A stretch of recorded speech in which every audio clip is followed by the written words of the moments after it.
Vamos a abrir nuestras Biblias en el libro de Juan, Juan capítulo 9, y vamos a estar leyendo, el estudio que tratamos de hacer fue Juan 9 del 1 al 41, pero es un poco largo y extenso. Yo hablaba ayer con el pastor Juan y le decía, es imposible dar esto en un domingo. Entonces le dije que hoy iba a tocar del 1 al 12 y que aún así iba a ser imposible tocar en un domingo del 1 al 12, pero vamos a tratar de hacerlo y vamos a tratar de dejar del 13 al 41 para dentro de 8 días. Yo no quiero que vayan a perder la sustancia, digámoslo así, el contexto de lo que vamos a estudiar, para que la palabra realmente pueda impactar, que lo que dice la Biblia realmente pueda recalar en nuestros corazones. Entonces vamos a leer y vamos a tratar de en la semana seguir estudiando del 1 al 41 para que el otro domingo podamos llegar con una mente fresca. Como ¿recuerdan cuando antes en la vida pasada veíamos novelas que a uno siempre lo dejan como que para las propagandas, ¿verdad? Y en las propagandas, pero preciso van propagandas, pero queda uno como con la intriga de que pasen las propagandas y se termina el capítulo, digámoslo así, y uno queda con la intriga de que al otro día usted como que quiere ver más. Pues vamos a tratar de que si nosotros en nuestra casa estudiamos estos versículos, vamos a querer saber y conocer muchísimo más. Juan capítulo 9, versículo del 1 al 12 dice: al pasar Jesús vio a un hombre ciego de nacimiento y le preguntaron sus discípulos diciendo: Rabí, ¿quién pecó, este o sus padres, para que haya nacido ciego? Respondió Jesús: no es que pecó este ni sus padres, sino para que las obras de Dios se manifiesten en él. Me es necesario hacer las obras del que me envió, entre tanto que el día dura. La noche viene cuando nadie puede trabajar. Entre tanto que estoy en el mundo, luz soy del mundo. Dicho esto, escupió en tierra e hizo lodo con la saliva y untó con el lodo los ojos del ciego y le dijo: ve a lavarte en el estanque de Siloé, que traducido es enviado. Fue entonces y se lavó y regresó viendo. Entonces los vecinos y los que antes le habían visto que era ciego decían: ¿no es este el que se sentaba y mendigaba? Unos decían: él es, y otros: a él se parece. Él decía: yo soy. Y le dijeron: ¿cómo fueron abiertos los ojos?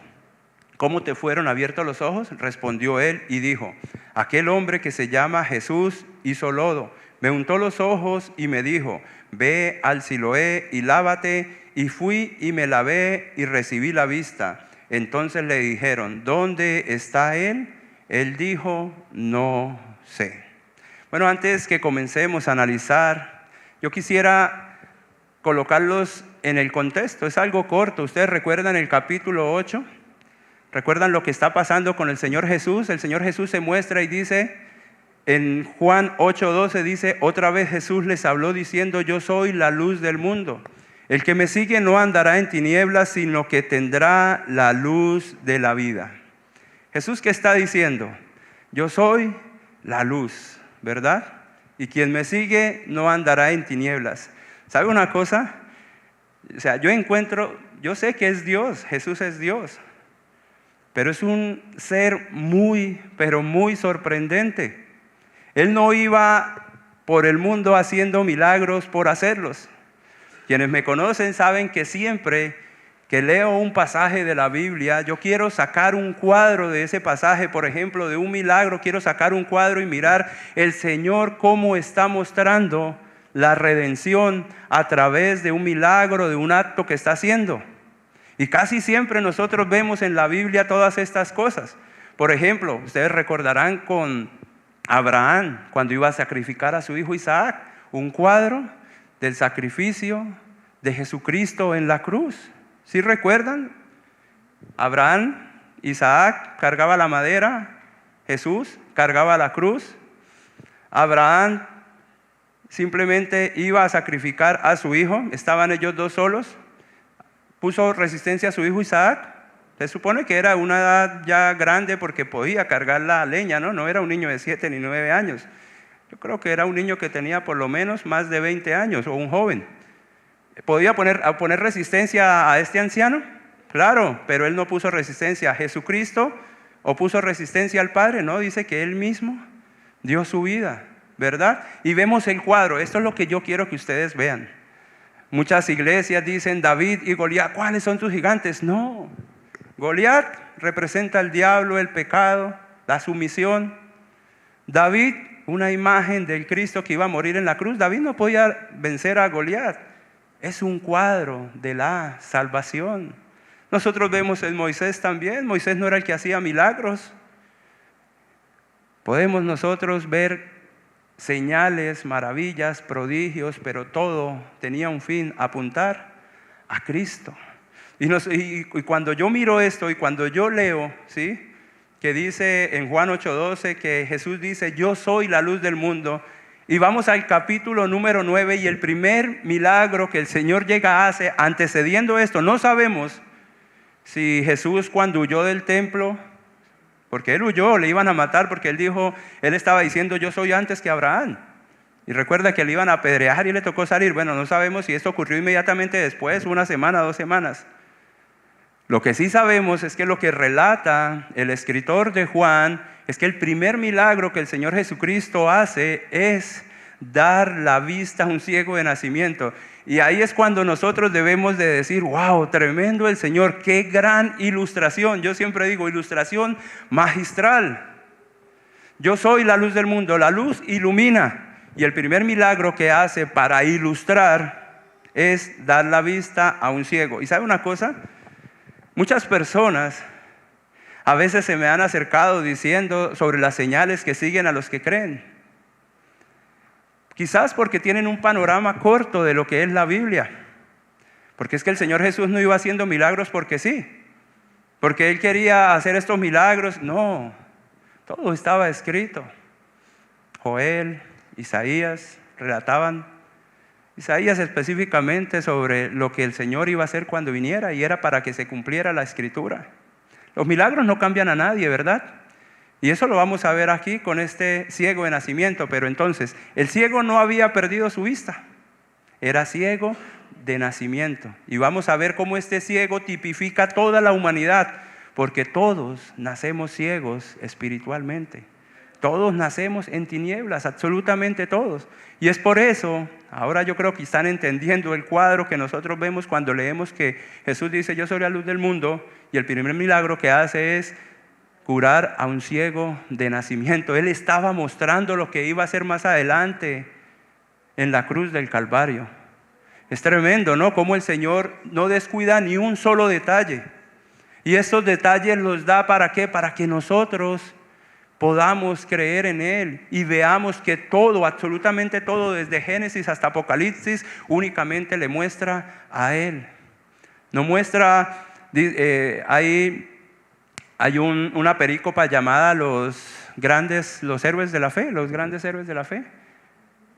Pero nosotros vemos que estos no eran héroes, vemos que eran hombres comunes y corrientes, que pecaban, que fallaban, que caían, que se levantaban. Pero los que los distinguía de muchas personas en el mundo eran hombres de fe, que creían. Abraham fue llamado el padre de la fe, pero ¿dudó después de ser llamado? Claro. ¿No recuerdan cuando presentó a Sara como su hermana? ¿Sí? Para que no le matasen a él y se quedaran con Sara. ¿De quién dudó? De la promesa, porque Dios le había prometido. Aunque él no vio la nación que Dios iba a hacer a través de él, él le creyó a Dios. Y eso es lo que quizás de pronto los que relatan lo de las perícopas o los que las escriben es lo que ven a través de estas historias. Ahora, al estudiar este pasaje que nosotros vamos a ver a continuación, vamos a poder descubrir varias enseñanzas muy ricas espiritualmente. Que es un pasaje muy espiritual. Es un pasaje que no podemos llegar y leerlo y pasar así por encima. Ayer el pastor Juan me decía, yo lo llamé, yo estaba en el centro comercial Caracolí, tenía pico y placa, estaba en Piedecuesta en clases de piano de mi hija y veníamos y entramos, ahí me encontré hasta con el hermano Wilson y subí a a terminar el bosquejo.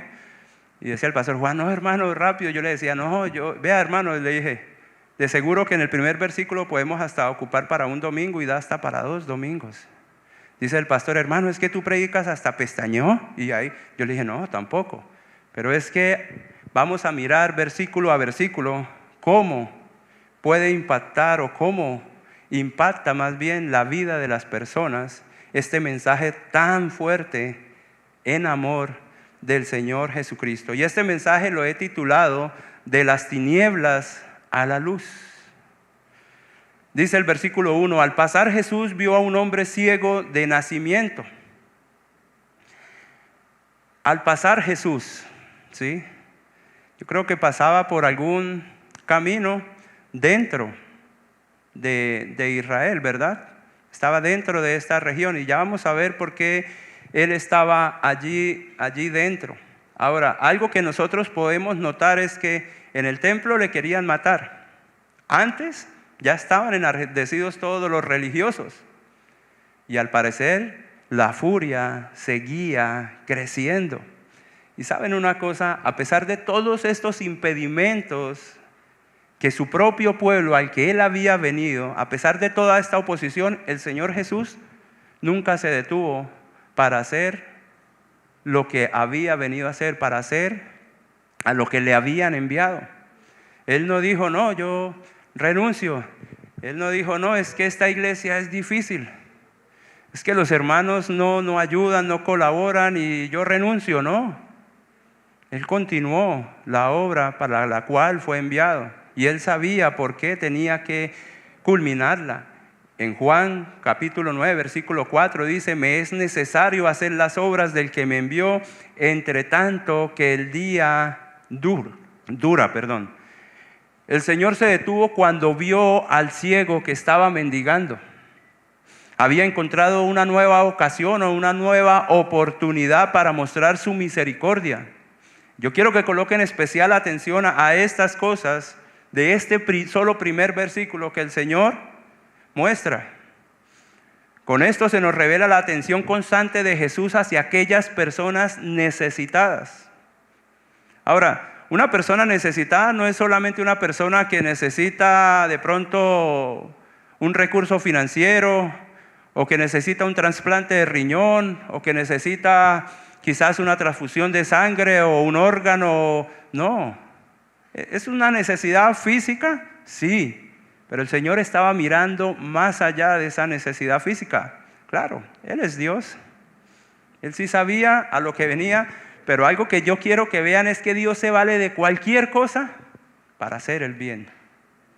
Aún del mismo mal, Dios se vale. No es que Dios orqueste el mal, ojo, pero Dios, no recuerdo el cuento, pero no lo voy a echar porque esto está muy largo.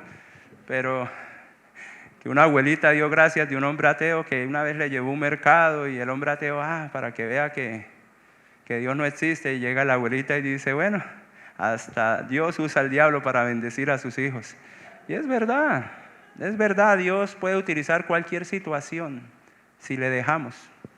Y si le dejamos no quita su soberanía. El plan de Dios continúa. Ahora, ¿cuánto tenemos que aprender de Jesús? ¿Cuántas veces nosotros pasamos por el medio de personas necesitadas y por los afanes que nosotros tenemos a causa de este mundo y de nuestras concupiscencias, seguimos de largo? No, estoy muy cansado. No, pues tengo que llegar a ver el partido, lo que a ustedes les guste ver en televisión. No tengo un compromiso, tengo un paseo. No, tengo siempre excusas y excusas.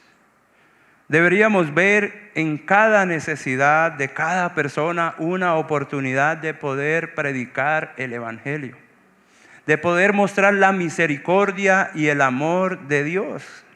¿Por qué nos cuesta? ¿Estamos tan amañados en este mundo? Tal vez pensamos que esta es la última morada, porque hay personas que dicen, no hay que desaprovechar el tiempo, hay que estudiar, trabajar, ganar dinero, alcanzar esto, alcanzar aquello.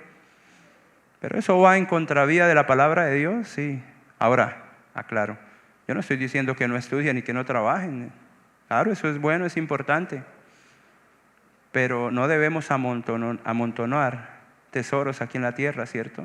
La misma palabra de Dios lo dice. Gracias a Dios. Y vuelvo y digo, porque es Dios, Jesús no es como nosotros. Jesús no se detuvo ante nada. Ustedes recordarán al sacerdote y al levita, ¿recuerdan aquella historia? Aquella parábola donde a aquel hombre le roban, que está escrita en Lucas 10 del 25 al 37, y lo golpean y lo dejan malherido. Que pasa un sacerdote, lo mira y sigue su camino, pasa un levita, lo mira y sigue su camino, pero llega y pasa un samaritano y ¿qué hace? Se detiene, ve la necesidad de este hombre, se conmueve, va a misericordia, le toma y ¿a dónde lo lleva? Donde el mesonero, ¿verdad? Pero no solamente como a veces hacemos, muchas veces hay personas que llegan con una necesidad, de pronto necesitan comida o algo y venga hermano, oremos por eso, listo, que Dios le lleve. Esto no hizo el samaritano suplió su necesidad y aparte de eso llegó y ¿qué dijo?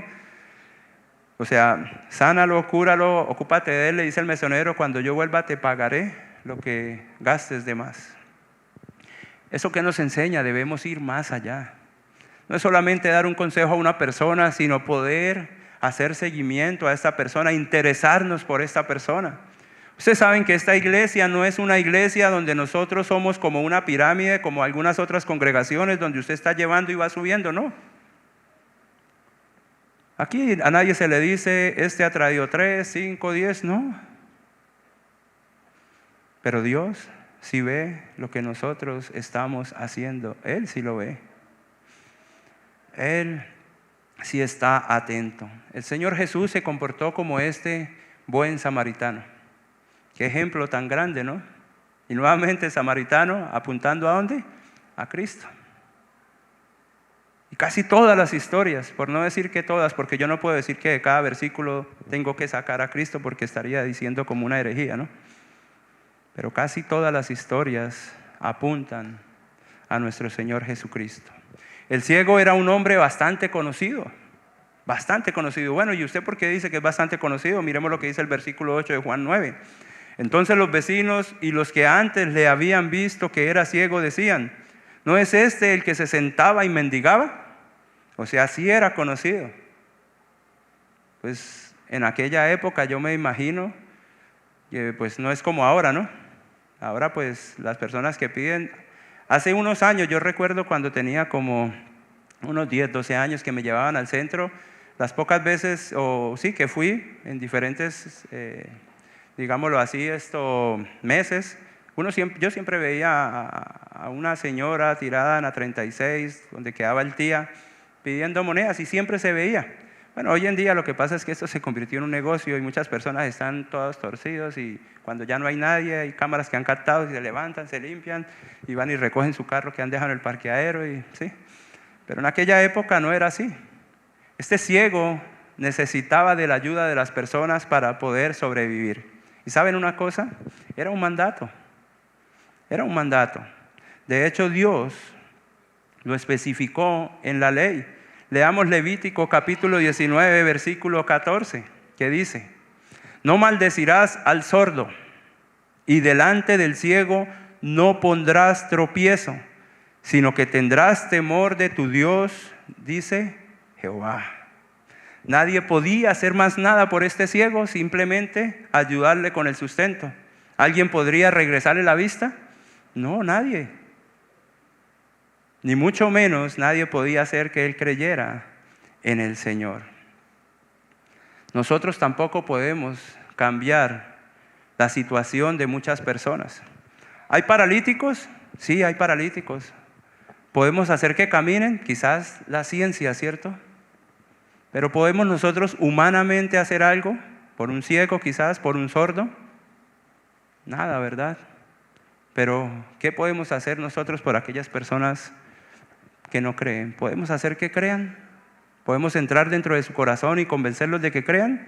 No, pero ¿sabe qué sí podemos hacer? Mostrar a Cristo. Podemos mostrar el Evangelio. Podemos nosotros vivir para que otras personas quieran creer, y vamos a ver eso también dentro de este pasaje. Hay un dicho que dice que la única Biblia que leen los no cristianos o los no creyentes son nuestras vidas. ¿Cómo nos comportamos? Cuando digo cómo caminamos, es cómo reaccionamos nosotros ante diferentes circunstancias de la vida. Hay personas mirándonos. ¿Qué somos nosotros? ¿O será que simplemente estamos en contravía Levítico 19:14 y simplemente somos un tropezadero para los que no creen? Que dicen, si eso es ser cristiano, ni para qué voy a la iglesia. ¿Hacia dónde puede mirar Levítico? No pondrás, dice Levítico 19:14, y delante del ciego no pondrás tropiezo. Muchas personas no quieren llegar a la iglesia por culpa de cristianos, entre comillas, irresponsables. ¿Pero sabe una cosa? Si eres uno de ellos, es mejor que realmente te arrepientas. Porque la palabra de Dios dice también que mejor le fuere colocarse que se atase en el cuello y se tirase al fondo de la mar. Porque no quedará sin castigo. No quedará sin castigo. Y hay tiempo. Estamos de día. O sea, tenemos vida, tenemos aliento, podemos arrepentirnos. Hay esperanza. Para el que respira, todavía hay esperanza. Yo decía en el principio que este ciego tipifica al hombre natural. Porque nosotros todos nacimos ciegos. Un niño llegó una vez donde la abuela y le dijo, abuelita, la perrita tuvo 8 perritos católicos. ¿Cómo? Sí, tuvo 8 perritos católicos. Dijo, espere tantico, y se fue y le dijo al cura. El cura dijo, tráigalo, y lo llevaron a la misa el domingo. El domingo, y entonces llegó y bueno, aquí un niño va a dar un testimonio. Cuente, papito. Dijo, no, que mi perrita tiene 8 perritos. Sí, ¿y qué más? Dijo, sí, ya son cristianos. ¿Cómo? Dijo, sí, pero tú le dijiste a tu abuelita que eran católicos. Porque no habían abierto los ojos. Bueno, es una pequeña ilustración. No sé si lo dije mal, pero se me vino ahorita a la cabeza. Segunda de Corintios, capítulo 4, versículo 6, dice, porque Dios que mandó que de las tinieblas resplandeciese la luz, es el que resplandeció en nuestros corazones para iluminación del conocimiento de la gloria de Dios en la faz de Jesucristo. Wow, aunque en esta ocasión el Señor hizo algo más por este ciego, hizo más. Cuando digo más, estoy hablando de que le dio la vista física. Porque muchas personas siempre que están enfermas esperan un milagro de sanidad. Y no ven que el milagro más grande que le puede ocurrir al ser humano es alcanzar la salvación. Es el milagro más grande, porque de una u otra forma todos vamos a morir. Bien sea ahora, bien sea después. Yo aspiro a vivir 100 años, pero así como voy, me está dando gripa cada 2 meses, yo creo que no va a llegar. Estoy como débil, bajo defensas, tomo una cosa y otra, pero bueno, ¿qué se puede hacer? Lo que Jesús hizo por aquel ciego, nadie más lo podía hacer. Juan capítulo 9, versículo 2 dice, y le preguntaron sus discípulos diciendo, Rabí, ¿quién pecó, este o sus padres, para que haya nacido ciego? Los discípulos, noten una cosa, Jesús iba con sus discípulos, ¿y los discípulos también vieron el ciego? Sí, ellos vieron al ciego, pero hubo una gran diferencia, que sus mentes y sus corazones no se movieron a misericordia como la del Señor Jesucristo. Ellos ni siquiera dijeron, Señor, dale la vista, porque sabían con quién estaba, ¿cierto? Ellos no dijeron, Señor, Él también merece la salvación. No, ellos no dijeron nada de eso. Ellos no le rogaron a Jesús que lo sanara, sino que en lugar de eso hicieron una pregunta teológica. Por eso oraba al principio que ojalá, no es que la teología sea mala, sino que nosotros primeramente tengamos una buena relación con Dios.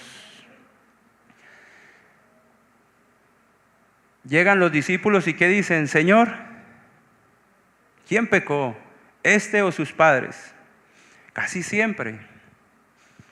En esta humanidad, cuando vemos que una persona está pasando una situación difícil o le viene enfermedad tras enfermedad, quiebra tras quiebra, pierden seres queridos y una cosa y otra, ¿y qué es lo que dice la mayoría de las personas? Algo malo está haciendo. Ese es el castigo de Dios. Por algo le está pasando eso. ¿Saben una cosa? Si las enfermedades y las situaciones difíciles vinieran por los pecados que cometemos, todos estaríamos enfermos mínimo de cáncer. Todos pecamos. Todos pensamos mal, ¿verdad? Entonces, ¿por qué culpar? Claro, yo sé que hay una creencia, una doctrina de hombres que habla sobre maldiciones y todas esas cosas que la misma Biblia desmiente. Pero nosotros no debemos olvidarnos que Dios en este momento extiende su misericordia para todos. Así como dice la segunda carta del apóstol Pedro en el capítulo 3, versículo 10, que dice que el Señor no retarda su promesa como algunos la tienen por tardanza, sino que es paciente para con nosotros, no queriendo que ninguno se pierda, sino que todos procedan al arrepentimiento. Ahora, yo sé que las enfermedades no pueden ser un castigo directo de lo mal que nos estamos comportando, del pecado que estamos cometiendo. Pero nosotros muchas veces nos preguntamos a veces por el origen de las enfermedades y por qué. A quienes han a un hijo enfermado o quienes tienen quizás una enfermedad dentro de algún ser querido, dentro de ustedes mismos, dicen, ¿pero por qué? Ahora que soy cristiano, ahora que te he entregado mi vida, ¿pero por qué? ¿O por qué Dios permite el sufrimiento humano ahora con esta noticia de este señor o este padre que mató a su hijo de 5 años? Que ayer leía en la revista Semana que le preguntaron los investigadores que qué sintió cuando mató al niño y dijo que nada. Eso era algo normal, que tampoco sintió nada cuando murió su papá ni cuando murió su mamá. Que él simplemente le puso la almohada y el niño trató de defenderse y le tocó balancear su cuerpo encima para que el niño muriera y que él no sentía absolutamente nada y nos preguntamos por qué Dios permite el sufrimiento humano. ¿Saben una cosa? Nosotros sabemos por qué el sufrimiento humano y nosotros sabemos el porqué de las enfermedades. Lo que pasa es que a veces queremos hacer oídos sordos. El Señor se tomó su tiempo para responder las inquietudes de los discípulos. Él no les dejó así, como muchas veces, hermanos. A veces se dejan a las personas y las respuestas que se le dan es, no, es que el Señor obra así. Todo tiene respuesta. Bueno, hay algunas cositas que no sabemos su respuesta. Y lo mejor en esos casos es decir, no sé. Ayer leíamos un artículo con mi esposa, me gusta leer bastante Coalición por el Evangelio, un artículo que sacó una muchacha de Semilla de Mostaza y hablaba sobre tener el valor y quitar el orgullo y poderle decir a las personas, no sé. ¿Sabe una cosa? Ese no sé nos puede llevar a nosotros a investigar y a querer aprender más del Señor. Pero también tengamos muchísimo cuidado cuando a todas las preguntas decimos no sé. Porque entonces eso quiere decir que no estamos estudiando. Ahora, ¿saben? Ustedes yo creo que han escuchado cuando a las personas dicen, bueno, pues es que se le está pasando eso porque en su anterior vida tuvo que haberse portado mal. La famosa reencarnación. ¿Cierto? Y hay personas, yo he escuchado a personas que se llaman cristianos decir que no, algo hizo, eso creo que karma es que llaman, bueno, no vamos a entrar en eso porque ahí sí no sé eso, pero he escuchado, pero ¿saben una cosa? Hebreos capítulo 9, versículo 27 dice, y de la manera que está establecido para los hombres que mueran una sola vez y después de esto el juicio. ¿Cuántas veces morimos? Una, y después el juicio. Lo que la Biblia sí enseña es que tanto los sufrimientos corporales como la misma muerte, como las enfermedades, son consecuencia del pecado. Miremos lo que dice Génesis capítulo 3, del versículo 16 al 19, que dice: a la mujer dijo: multiplicaré en gran manera los dolores de tus preñeces, con dolor darás a luz los hijos, y tu deseo será para tu marido, y él se enseñoreará de ti. Al hombre dijo: por cuanto obedeciste a la voz de tu mujer y comiste del árbol que te mandé, diciendo: no comerás de él, maldita será la tierra por tu causa, con dolor comerás de ellas todos los días de tu vida, espinos y cardos te producirá, y comerás plantas del campo. Con el sudor de tu rostro comerás el pan, hasta que vuelvas a la tierra, porque de ella fuiste tomado, pues polvo eres y al polvo volverás. Desde la caída en el Edén hemos heredado la naturaleza pecaminosa, las consecuencias del pecado. Entonces, ¿de dónde vienen las enfermedades? Del pecado. Desde Edén. Desde ahí la vida se nos puso cuesta arriba. Como aquella muchacha que salió en noticias que días diciendo que ella no había nacido para trabajar. De pronto viene de otro planeta, que buscaba a alguien que la mantuviera. De pronto, si ella llegase a conocer el Evangelio, va a maldecir a Adán y a Eva. Por culpa de ustedes que nos toca trabajar. Ahora, este hombre nació ciego por la consecuencia de la naturaleza pecaminosa de la cual todos somos participantes. Romanos 5:12 dice: por tanto, como el pecado entró en el mundo por un hombre, y por el pecado la muerte, así la muerte pasó a todos los hombres, por cuanto todos pecaron. Todos pecamos. Ayer hablaba con un hermano de otra iglesia y me decía que había un hombre allí que decía que es imposible. Dijo: no, el cristiano no peca. Yo le dije: uy, toca que me lo presente para mirar cómo levita o mirarle la aureola. Hermano, con esto yo no estoy dando licencia para pecar, ¿no? ¿Cómo pecamos ahora nosotros los cristianos? A veces nos sale el mal genio. A veces decimos cosas que no queremos decir. Muchas veces mentimos. Pero eso debe quitarse de nuestra práctica. Debemos luchar con ellos. Romanos capítulo 7, al final dice Pablo que él, sabiendo hacer lo bueno y no lo hace, y sabiendo que lo malo no lo debe hacer, esto hace. Miserable de mí, ¿no? ¿Quién me librará de este cuerpo de muerte? Gracias a Dios por el capítulo 8. Y que este hombre siguió escribiendo, porque cuando yo leí eso dije: no, Dios mío, yo voy al infierno. Yo también estoy haciendo lo mismo que Pablo. Pero dice Pablo: a los que están en Cristo Jesús, ninguna condenación hay, o ninguna condenación hay para los que están en Cristo Jesús.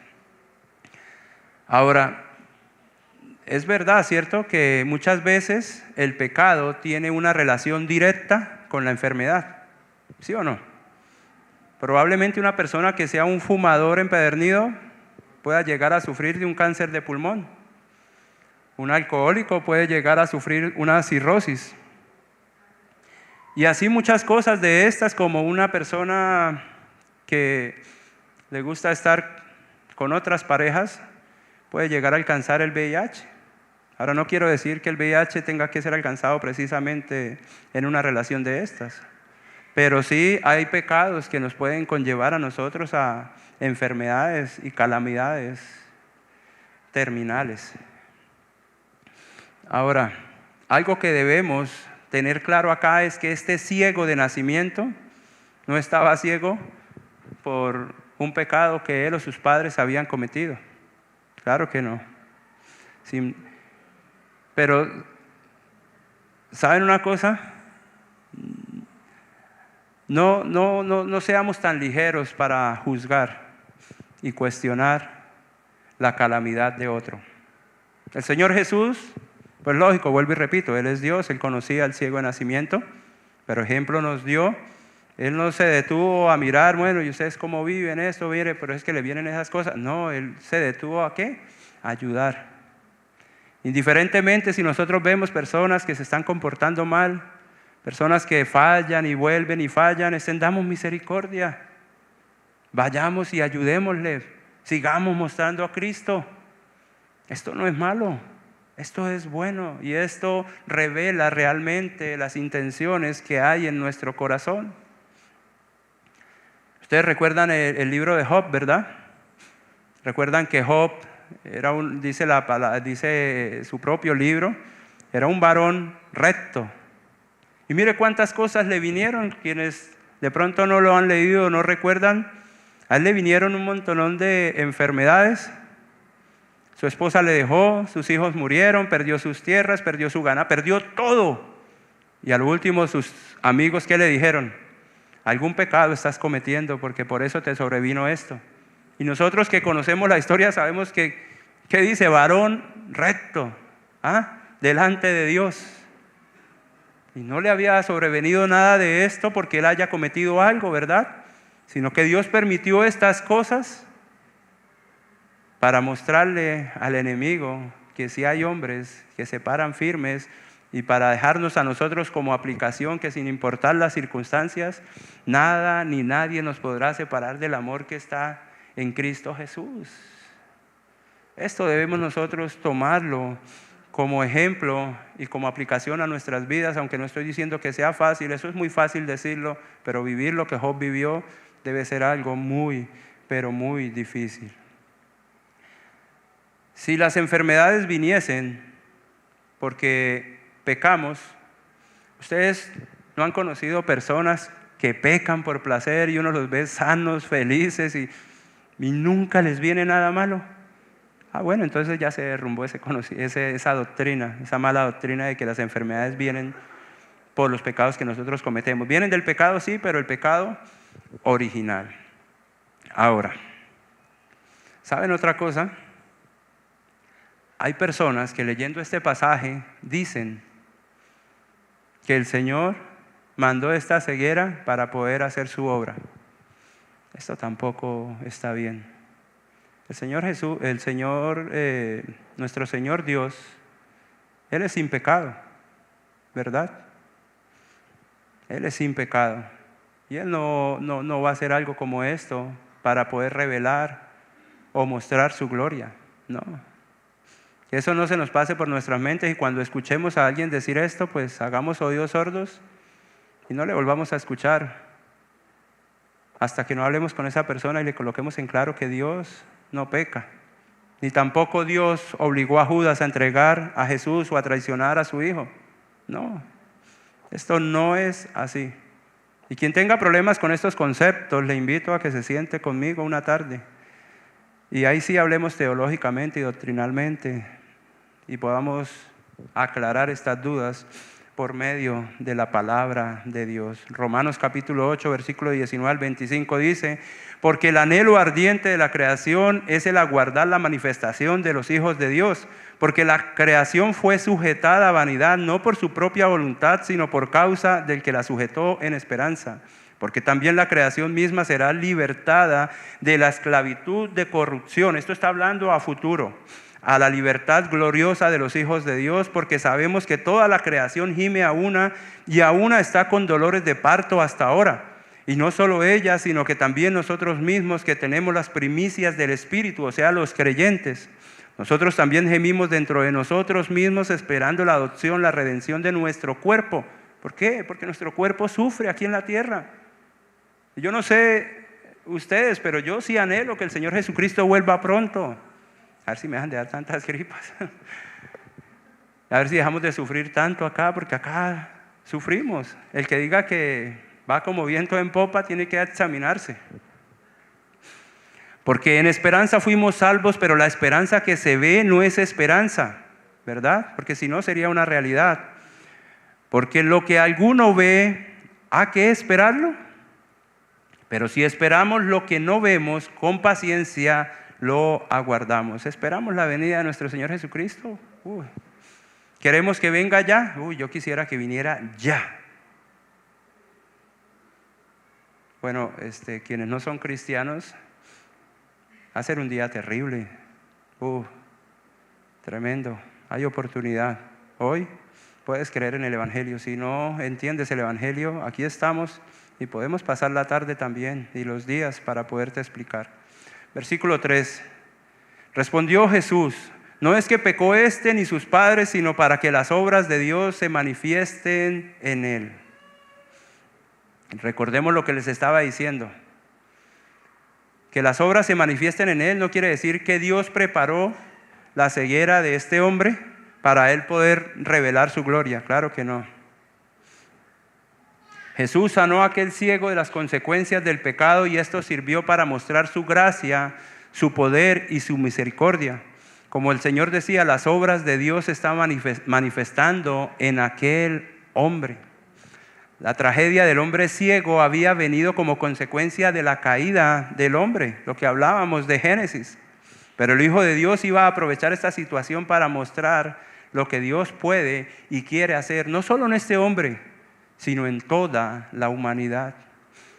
Dios quiere sanarnos. Isaías 53, para mí, ¿no? Para mí es el mejor pasaje de toda la Biblia. Y dice allí que Él llevó nuestras enfermedades. ¿Cuáles enfermedades? Todos nuestros pecados. Todos nuestros pecados. Por sus llagas fuimos sanados, curados. ¿De qué? De nuestros pecados. Versículo 10, ¿qué dice? Con todo esto Jehová quiso quebrantarlo, sujetándole a padecimiento. Tremendo. Él no murió para que nosotros no suframos enfermedades aquí y ahora en esta tierra. Él no sufrió ni murió en esa cruz para que nosotros vivamos una vida plena según el mundo. Él murió y sufrió en esa cruz para salvarnos de la ira venidera de Dios. Ira justa, castigo justo. Muchas personas tienen problemas con que Dios vaya a castigar al impío. Pero cuando nosotros vemos, por ejemplo, en el caso de este hombre que mató a su hijo, y si viéramos que el juez o la juez le perdona y le deja libre, ¿cómo vamos a decir? ¿Qué juez tan malo?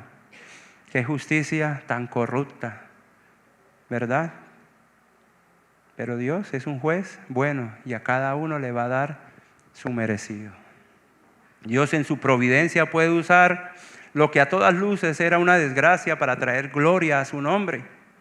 Y esto debe ser recordado por todas las personas que sufren hoy en día enfermedades. Dios se puede glorificar, pero esto no obliga a Dios a que le sane a usted o a mí de alguna enfermedad en particular. Recordemos el caso de Lázaro. A él le dijeron, tu amigo Lázaro está enfermo. Y Jesús fue, dejó que muriera. Pero tenía algo más grande para él. Y saben una cosa, otro cuadro que nos muestra la eternidad. En ocasiones Dios no nos va a sanar de las enfermedades y va a dejar que muramos. Pero lo que Dios sí quiere hacer es levantarnos de los muertos. Y no estoy hablando en el momento como a Lázaro le levantó, sino estoy hablando para cuando Él venga y nosotros seamos levantados en gloria para vivir una eternidad con Él. Esa es la mira que nosotros debemos tener puesta. Tener la mira puesta en las cosas de arriba y no en las cosas de aquí, viviendo para acá, porque cuando vivimos para acá, nosotros nos desanimamos, nosotros nos frustramos, a nosotros nos da impaciencia, nos da ira, nos desanimamos, pero cuando miramos que nosotros ya tenemos una morada que Cristo prometió, nosotros vivimos felices. Esa es la paz que sobrepasa todo entendimiento. Quizás no vamos a estar sonriendo en un velorio, quizás no vamos a estar sonriendo en un accidente, en una enfermedad, porque nos preocupamos, somos humanos, pero en el fondo sabemos que un día estaremos con Él. Juan capítulo 9, versículo 4 dice, me es necesario hacer las obras del que me envió, entre tanto que el día dura, la noche viene cuando nadie puede trabajar. Mientras los discípulos buscaban en el pasado de aquel hombre la causa de su enfermedad, el Señor miraba hacia el presente como una hermosa oportunidad de manifestar las obras de Dios. ¿Cómo actuamos nosotros cuando vemos la desgracia de una persona que no nos cae bien, de una persona que nos hace daño? ¿Cómo actuamos? ¿Dios está haciendo justicia? ¿O vamos en su ayuda? ¿O vamos en su socorro? ¿O vamos a alentarle? ¿O vamos a escucharle, a ayudarle? ¿Cómo actuamos? Indagamos también sobre su pasado y le recordamos y le decimos, pero sí ve. O simplemente le decimos, no, tranquilo, hay esperanza. ¿Cómo nos comportamos? Aquí encontramos dos grandes enseñanzas para nosotros. La primera, la oportunidad de servir cuando vemos una situación de estas. El Señor no la desaprovechó. La segunda, la urgencia del trabajo que Dios le había enviado a cumplir al Señor Jesucristo. Pero nosotros también somos enviados. Claro que sí. El Señor Jesús sabía que su ministerio aquí en la tierra no duraría poco más de 3 años. Él sabía lo que tenía que hacer, por eso no desaprovechaba su oportunidad para hacer el bien. Y nosotros no sabemos cuánto vamos a durar aquí en esta tierra, ¿verdad? No sabemos.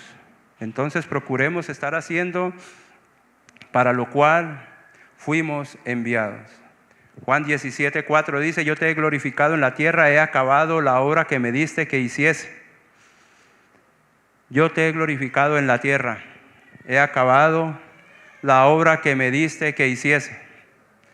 Hermanos, ¿será que nosotros podemos hacer o decir lo mismo que dijo el Señor Jesús? ¿Será que podemos decir también: oh Señor, he hecho lo que me enviaste a hacer? ¿Ustedes saben qué dice la Biblia cuando nosotros hacemos lo que Dios nos ha dicho que hagamos? ¿Cómo nos llama? Siervos inútiles. ¿Sabe por qué? Cuando yo tenía antes un trabajador y yo le decía, bueno, aquí digamos que hay una columna y tenemos que pasar una tubería por acá y llegar hasta allá. Y un día me fui a las 7 de la mañana y llegué a las 5 y la tubería llegó especialmente hasta esa columna y tenía que llegar hasta el otro lado. Pues yo quería decirle siervo inútil, empleado inútil. Dijo: no, es que pues no sé si a usted le gustaría que rompiéramos la columna o que le diéramos la vuelta. O yo le dije: pero ¿por qué no lo hizo? O sea, ¿por qué no tomó una solución? Lo mismo pasa con nosotros. Dios nos dice qué debemos hacer, pero a veces nomás llegamos hasta allí y nosotros debemos ir más allá.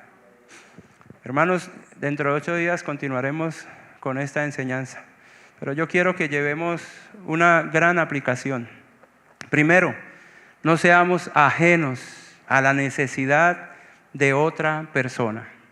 Segundo, no tratemos de buscar o justificar el mal en otro. Eso no nos corresponde a nosotros.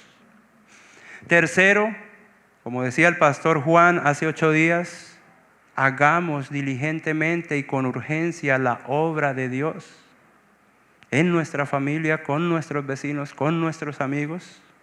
Aprovechemos cualquier oportunidad que tengamos, porque la enfermedad es espiritual y el desenlace de esa enfermedad es eterno si no hay un correctivo que apunte a Cristo. Vamos a orar. Señor, te damos gracias porque tú nos instruyes a través de tu palabra. Ayúdanos, Dios, primeramente a serte fieles a ti, a ser fieles a tu palabra. Ayúdanos a poder comunicarnos diariamente a través de la oración contigo. Señor, trae sensibilidad, amor, misericordia y gracia a nuestras vidas, para que antes que ver la oposición en la dificultad de otras personas, en su necesidad, nosotros podamos ser movidos a misericordia, compasión, Señor. Que podamos ayudar realmente a que tu evangelio sea extendido hasta el último rincón de este planeta. Ayúdanos, Señor, a poder ganar a nuestra familia para ti. Ayúdanos, Señor, a comportarnos realmente como cristianos, como hombres piadosos, hijos de un verdadero Dios grande y amoroso. Ayúdanos en nuestras batallas y nuestra lucha. Ayúdanos a amar a nuestro prójimo sin importar lo que éste nos haya hecho. Ayúdanos a orar, Señor. Cuán importante es la oración, Dios. Muchísimas gracias, Padre. Yo te doy en el nombre de Jesucristo, tu Hijo. Amén. Pueden encontrarnos en la página web iglesiaagape.com o también en las redes sociales Iglesia Agape BGA. Estamos para servirles. Espero que de alguna forma ustedes puedan llegar a conocer el amor que sobrepasa todo amor, el amor de Dios, el amor ágape.